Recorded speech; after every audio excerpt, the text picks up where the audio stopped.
this couldn't be simpler. Probably so simple I'm embarrassed filming it, but anyway, we're about to just do some potato wedges. It suddenly occurred to me that I quite often have the likes of that with other things that I do, and I've probably never actually said exactly how we do them. So we're just doing potato wedges. Not to be confused with the Ouija wedge, but you'll need to look that one up. So I'm leaving these non-peeled with their skins on, that's probably a better way to put it.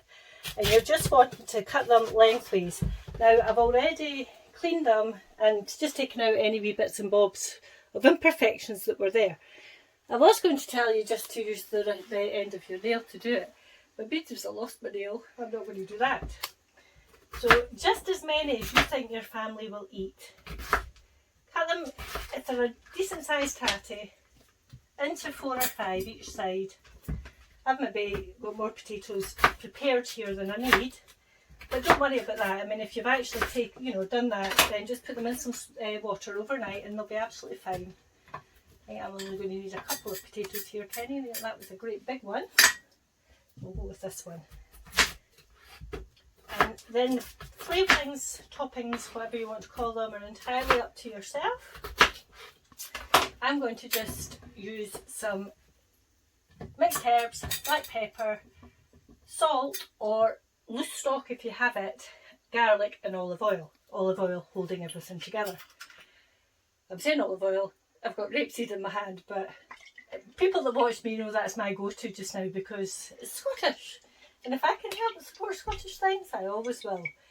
A good few glugs, so say 3 tablespoons if you can afford it. If not, sunflower oil will do.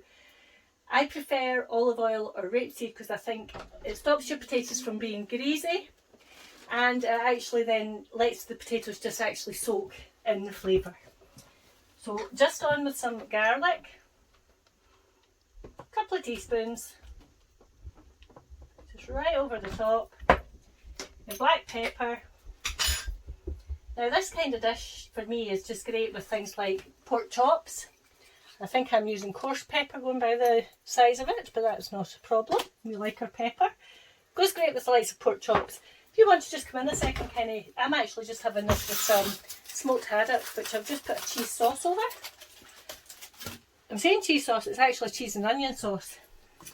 See this, when he comes back up, no honey. This is fantastic. If you ever see this, it's on the Polish shelf. Yeah. In Tesco or Sainsbury's or whatever if they've got the equivalent. Fantastic. It's there, it's dried, and you just need to sprinkle it on and you've got a fantastic flavour. Onion. Sorry? Onion. Onion, did I not say that? I'm not sure. Oh well, it's, anyway, it's dried onion. Kenny said it for me. So where are we at? We've done the oil and the pepper and the garlic. Some vegetable seasoning if you have it. If not, salt is perfectly fine. Once again, Polish? Polish again, I know, I don't know what I do without my Polish self. It's just great, just enough to just give it a wee bit of flavour over the top. Now, as I started to say, your flavours are entirely up to yourself. Chilli flakes is super as well. But I'm having the herbs tonight just because I'm having it with fish. So we've just got some ordinary mixed herbs. Goodness, a brand new one, Kenny, never been opened. That's not the way I would normally do it, but we need to be quick. At least they'll be strong, so I better not overdo it.